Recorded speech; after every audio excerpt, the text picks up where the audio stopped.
Welcome everyone. আমরা আবার শনিরাকড়া গরুর হাটে চলে এসেছি। আজকে বিশাল আকৃতির দুইটা গরু নিয়ে কথা বলবো। প্রথমে যেটি দেখতে পাচ্ছেন সেটি সাদা পাহাড় নামে পরিচিত। সাদা পাহাড় গরুটি শনিরাকড়া হাটে উঠেছে আজ 3-4 দিন হলো। তো এই পর্যন্ত এটার দাম উঠেছে প্রায় 6.5 লক্ষ টাকা। তো এখনও বিক্রি হয়নি, হাটেই গরুটি আছে। আর একদম হাটের কাউন্টারের সাথেই সাদা পাহাড় এবং কালা পাহাড় নামে দুইটা একই প্রায় আকৃতির গরু আছে।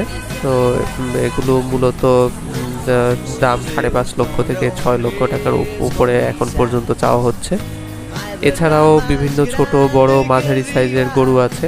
তো ছোট সাইজ হচ্ছে 50 বা 55 হাজার থেকে শুরু করে 1 লক্ষ বা তার উপর পর্যন্ত দামের গরু আমরা এখানে দেখেছি। যারা বাসে ট্রেনে অথবা বিভিন্ন যানবাহনে করে গ্রামের বাড়িতে যাচ্ছেন পরিবার পরিজনের সাথে ঈদ উদযাপন করতে, সবার ঈদ যাত্রা শুভ কামনা রইল।